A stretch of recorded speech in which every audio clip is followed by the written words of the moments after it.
the next Venom movie, the last Venom. So we also got a Venom 3 Is that the name of no, no, the next Venom movie? The last Venom? No, it's The Last Dance, but I like calling it The Last Venom. Oh, okay. Yeah.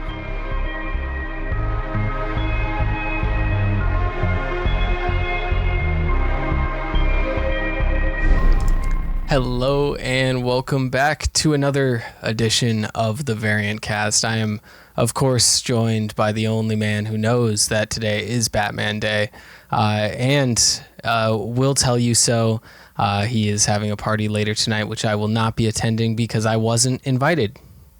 Yeah, well, Ty, you like partying with the lights on, so Batman parties with the lights off. So sorry about that. I guess what I'd give to be lights off with Rob Pattinson. I imagine it is going to be a freak show in there, and I only wish you the best. Thank you.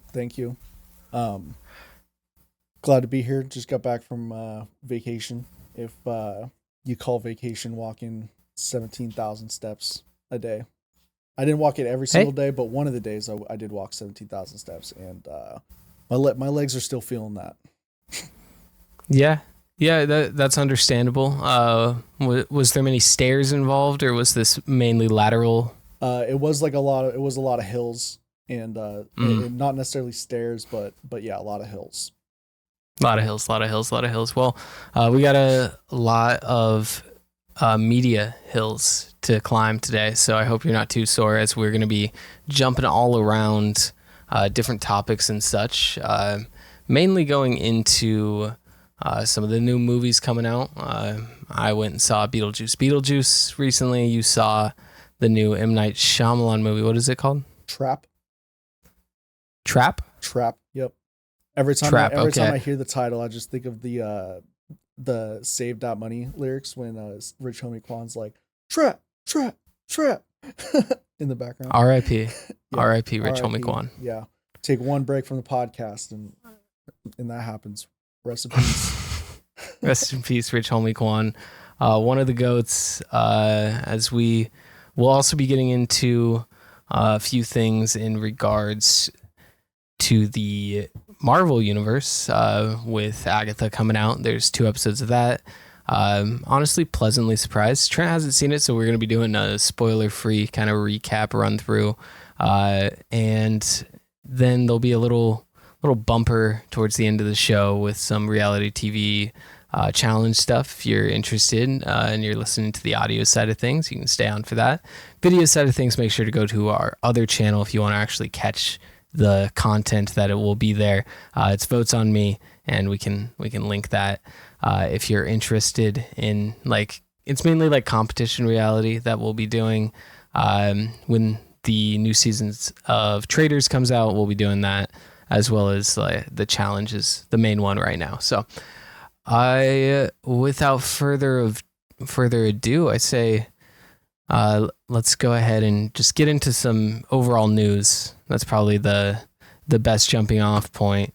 And you said there was like some Spider-Man director news going on here. So Spider-Man 4 finally found its director after searching long and hard for somebody to take the helm of the next Spider-Man movie. They found Destin Cretton, who directed Shang-Chi, and he's kind of been looking for another project to do within Marvel. I think that there was an Agents of Atlas series or something that he was rumored to be attached to, but yeah, I think that he's a great fit for a Spider-Man movie. Just thinking about the action sequences in Shang-Chi alone, that is probably one of the things that the MCU Spider-Man trilogy could use, is some like really good fight scenes and like choreography. So I'm excited about that. If he takes anything from Shang-Chi, I hope it's that. But yeah, Shang-Chi was probably one of my favorite post Endgame Marvel movies featuring a new character. So I think that this is a good fit, and yeah, I'm excited to see what he does with it. Yeah, it's also expected to be directing the Shang-Chi sequel, if that ever happens, and Wonder Man, which is expected to be a TV miniseries, which is actually in post-production. So, I guess Wonder Man is wrapping up that's there, what he's been doing, I guess. So I guess Marvel's pretty excited with how that turned out to be turning over Spider-Man to him. So maybe that's an indication of the quality of Wonder Man. We'll hope so. Because I was excited to see what Wonder Man would be like. It's kind of like you said, we don't get a lot of new character stuff here in the MCU. So this is a character that hasn't even been like hinted at all. So this is fun. Yeah, definitely. And more rumors surrounding Spider-Man is that Marvel originally wanted it to be like a street level story, focused around like three low-level Spider-Man villains finding out who he is and going after him. And apparently there was some multiversal elements added into it. So whatever that is, probably, I don't know, maybe like something to do with like post PTSD of him like experiencing the multiverse or something. I don't know. But now it's rumored that maybe it'll have to do with the next Venom movie, the last Venom. So we also got a Venom 3. Is that the name of the next Venom movie? The last Venom? No, it's The Last Dance, but I like calling it The Last Venom. Oh, okay. Yeah. And so they just released a trailer for that. And in that trailer, there is a character named Null, Knull, who is essentially like the multiversal Thanos of Spider-Man villains. So he's like the one who's like responsible for like all of the multiverse or like the Spider-Verse comic books and stuff like that. So he's kind of like the end all be all to the Spider-Verse comic books, and he's in Venom 3. So knowing that he's definitely like a multiversal thing, I can't say that that's probably going to be the last place that we see him. Yeah, that would track. I think they also want to use it felt like after the hype of No Way Home, we were gonna get like a project announced with either Garfield or Maguire of like just something that they would be doing as Spider-Man. But it doesn't seem like there's anything moving on that front. I don't know if they're maybe wanting Holland to just wrap up. I'm guessing it's going to be like a 6-movie like saga, which is kind of crazy to think about, like one singular Spider-Man getting 6 movies. But I think the first 3 have been good. Just whether this next one's going to be memorable, I think they probably do. Now that I'm saying it out loud, the Sinister Six for Spider-Man 6 just makes too much sense. So building up maybe to that is what this movie would lay the groundwork for. Spider-Man franchise too. Let's see. We got the original. We got Tobey Maguire. We got Andrew Garfield. We got Venom, Madam Web, Morbius, the MCU. That's 6 right there. You might be stretching there, calling Madam Web and Morbius a franchise. Well, I said universes. I said universes, unless I did say franchises. Universe? Are they different? Is Morbius a different universe than Venom? I think so. I don't know. I never saw Morbius. Who knows? Has something to do with Spider-Man. I guess you could add the Into the Spider-Verse ones too, but then you just get a million universes. But yeah, then you're like in animated stuff, and it's like it becomes a real mess. Yeah.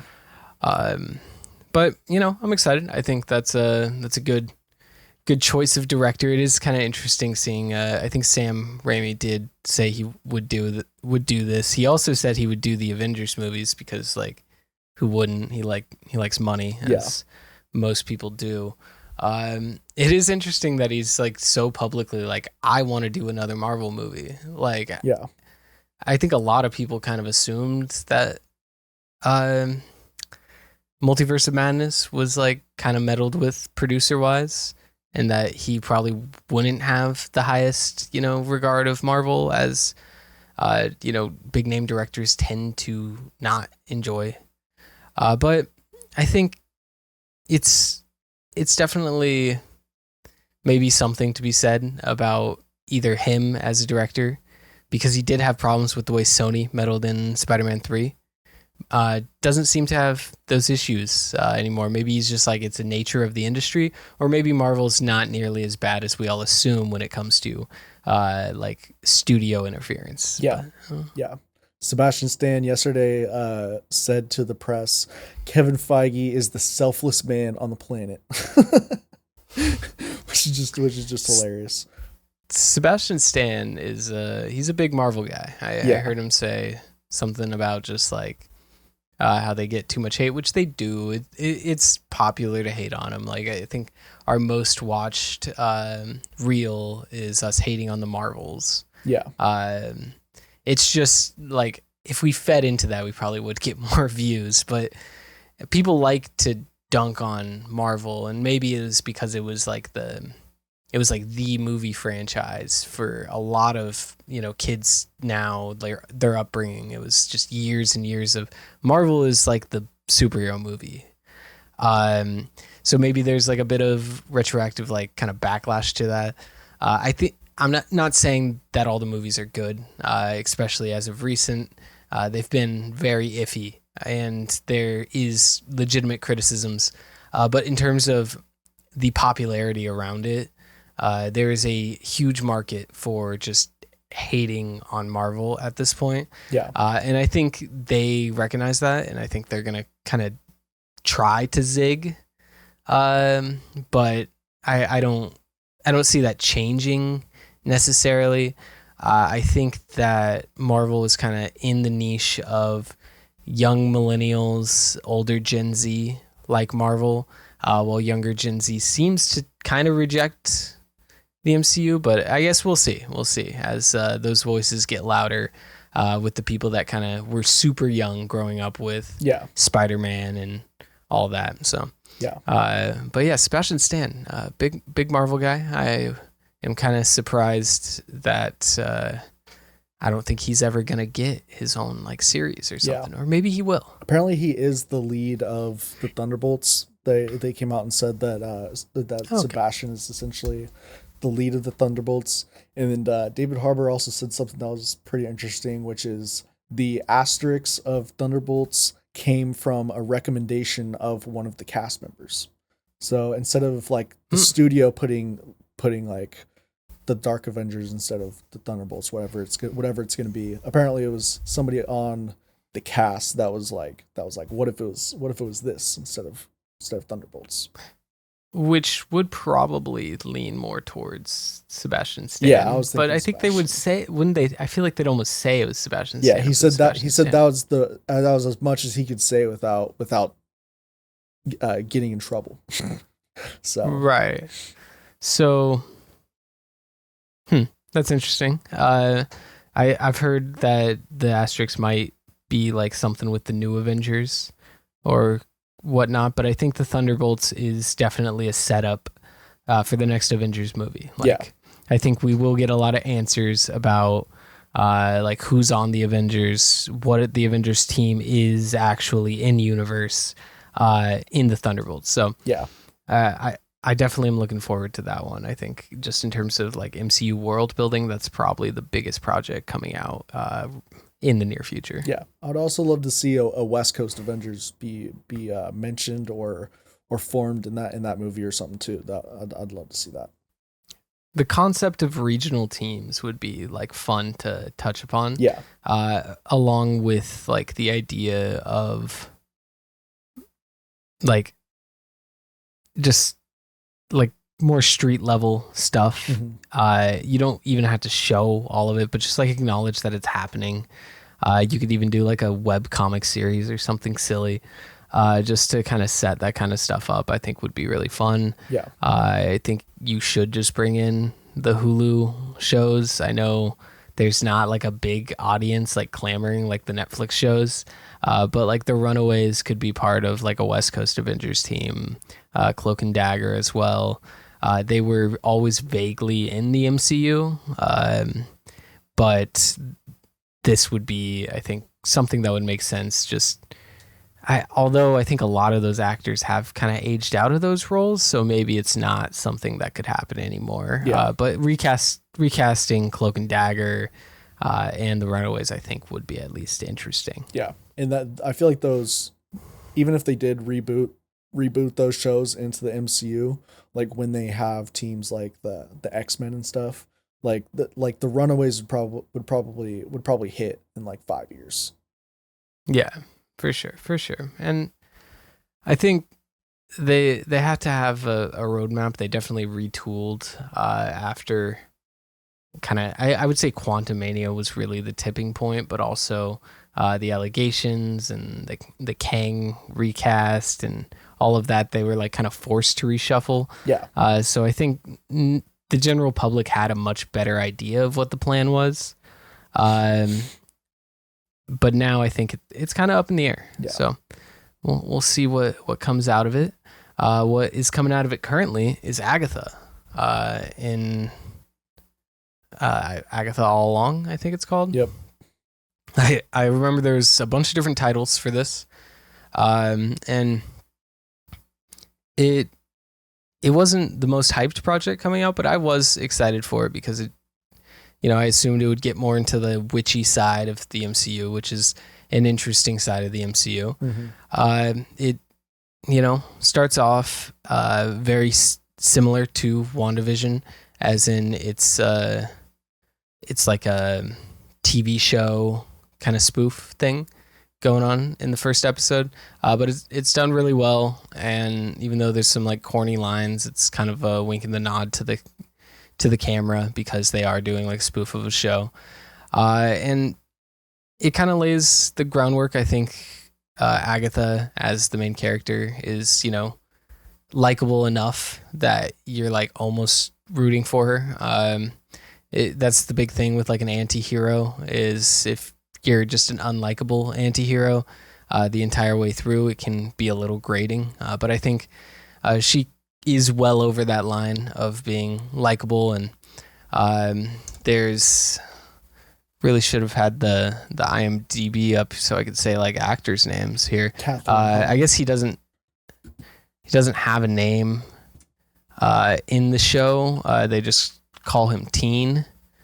But Wicked. That's Scarlet Witch's son. Well, I think that's a reveal that's coming. It's not like they're keeping it a secret, but I'm pretty sure that's what's happening. Yeah. Obviously, I think that's been leaked at this point quite a bit. Like there's a plot device where he tries to explain who he is and where he comes from and what his mom's name, and every time he does, there's like some magic preventing him from doing that. I see. So there's some fun around it, and it's kind of this assembling a coven. She has to go around and get other witches to join her coven so they can walk the witch's road. That's basically the synopsis of the first couple episodes, and it's fun. Nice team building. There's some really solid moments. Comedy-wise, it's one of the funnier MCU projects, just in terms of like, I don't know, I laughed a few times, and not like laughing at just the awkwardness of the joke. It was laughing at the actual punchlines. So I think they did a really solid job with the first couple episodes, and I think this is kind of the standard of Disney Plus, is they always start off really strong. I remember Secret Invasion started off pretty strong, although a little slow. But it's really how these things finish. I think infamously Miss Marvel, the first 2 episodes of Miss Marvel, I thought were some of the best Marvel TV.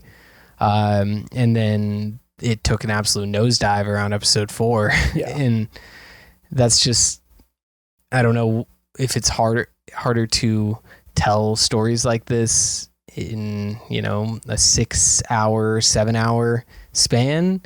But, other production companies are doing it. So yeah. I think Marvel has kind of stumbled in terms of their writing when it comes to TV shows, long form. There's exceptions to the rule. I think Echo was pretty solid, but I'm really hoping this one maintains consistency throughout. But the first 2 episodes, about what you'd expect from Agatha all along, maybe a little better. Nice. Glad to hear it. How long were the episodes? Were they like half hour? Yeah, just over a half hour, like 40 minutes or so. Nice. I will be watching it, and then we'll review the first. We'll have spoiler review of the first 3 episodes next week. Heck yeah. Now, from here, I guess we should probably just get into the movie reviews of some of the movies coming out. We obviously watch these trailers for our Rod or Tot. Whether we actually see the movie in theaters, hit or miss. But we did see a couple. I'll go ahead and go first. I watched Beetlejuice. The sequel, I would say it is a direct sequel. It's not a soft reboot. It's a direct sequel to Beetlejuice. The original, I think it was good. I think the additions of Jenna Ortega, Willem Dafoe, Arthur Conti, obviously weren't people that were in the original, but they complemented the cast really well as just, given like Willem Dafoe just like should be in every Tim Burton production. Willem Dafoe might like be required to be in every movie, because there is a role for him in every movie ever made. And he absolutely kills every single one. One of the greatest actors of our generation, and he deserves to be, put up there with the DiCaprios. All right, absolutely. But the show, it's very, very big push from who is this? Produced by Warner Bros. Very big push from them. Just looking at the amount of showings that this is getting. It's coming out, in September. There's not a ton of movies that come out around this, so it is kind of uncontested in the box office right now. It's probably going to run all the way through spooky season, as it's called, Halloween. Pretty simple setup, mother-daughter distress situation going on. There's a lot of solid physical comedy bits, as well as just surreal visuals that you would expect with something like this. I think the underworld, or just the afterlife, as it is kind of portrayed in this, I think it got a lot more fleshed out than the technology would allow in 1988. So you get to see a lot of really cool stuff. There's some really, really awesome just looks and visuals in this.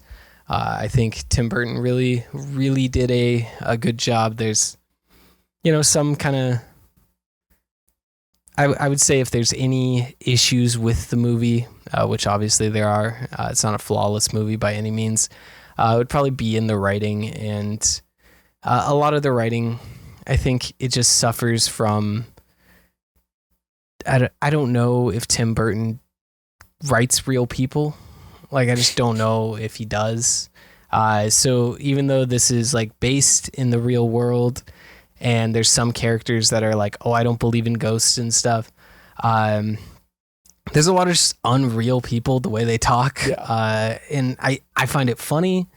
It's good, but it's interlaced with, people having serious moments and acting like all the stakes are very real. And sometimes the tone just isn't quite what you'd expect from Beetlejuice.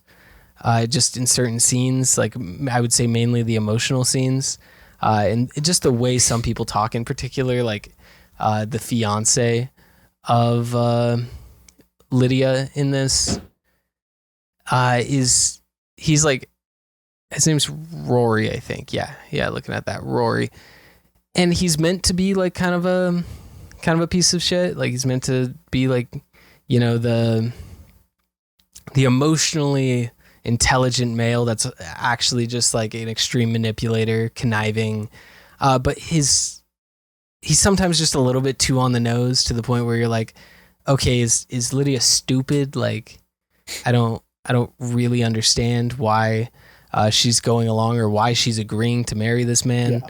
Um, as a wedding is like a central point in this.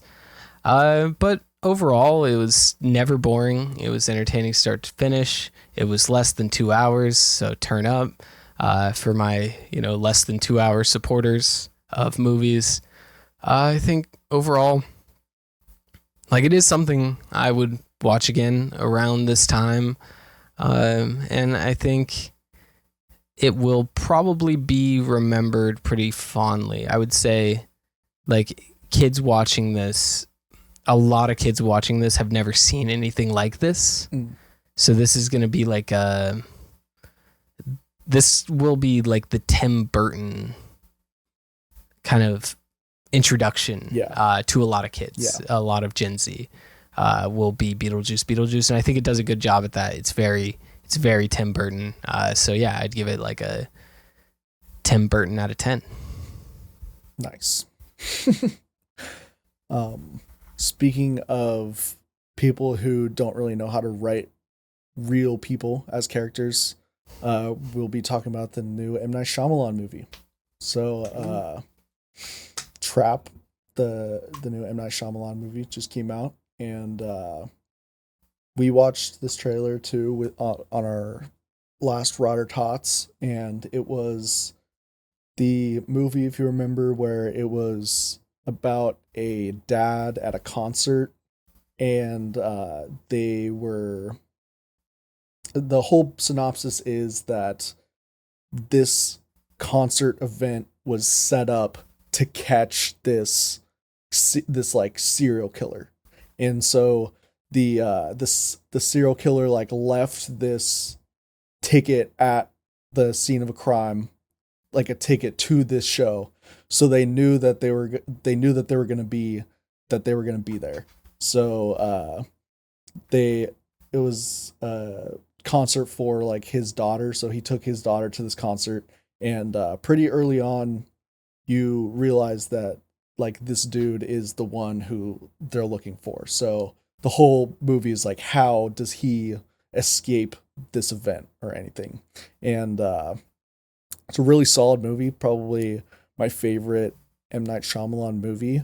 Um, Normally with these movies, you expect like a big twist or something to happen, but in this movie, like that doesn't really happen. There's not really a big twist or anything. Like what you see is pretty much what you get, and it's a pretty fun ride to to try to figure out how this dude's gonna try to get out of here, and it's a really fun time.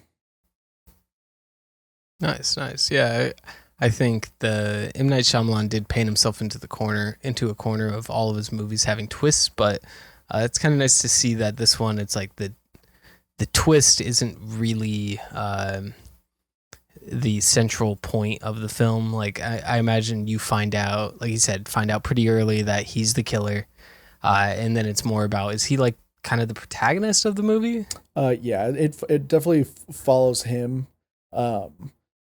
And then like towards the end of the movie it shifts towards like the daughter, and the singer is like somehow like in cahoots with the FBI who are trying to take down this guy.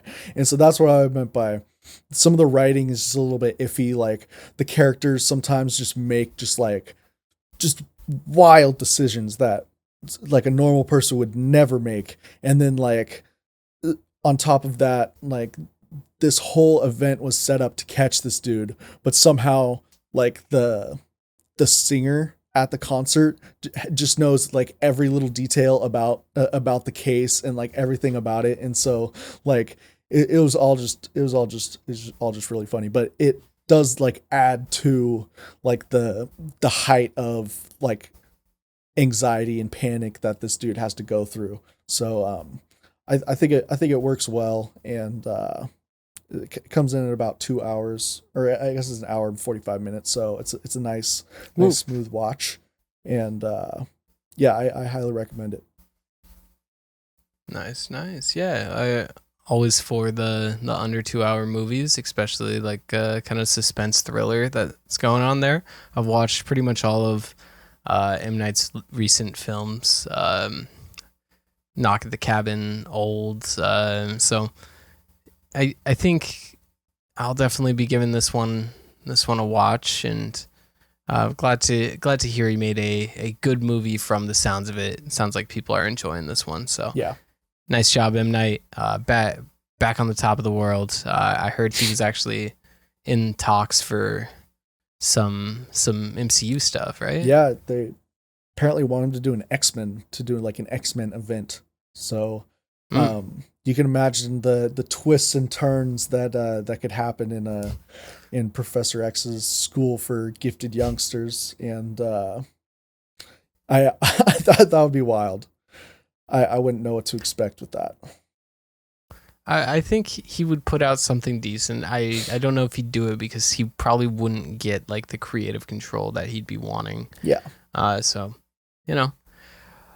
All right. I think that's gonna be pretty much all we have for this week. We're gonna be going back to a weekly format, so gonna be shorter episodes, but you'll be able to expect them every single week. So if you are interested in listening to the audio side of things, we are on all podcast platforms, iTunes, Spotify, maybe even like that one website that comes up when you type podcast. Yep. Might be on that. Go ahead and we are on check for us. podcast.com. So look at that. Listen to us on podcast.com, listen to us on Spotify.com, listen to us on Apple Podcasts, listen to us on Podcatcher, listen to what's the podcast app that I use? God fucking damn it. It's Podcatcher.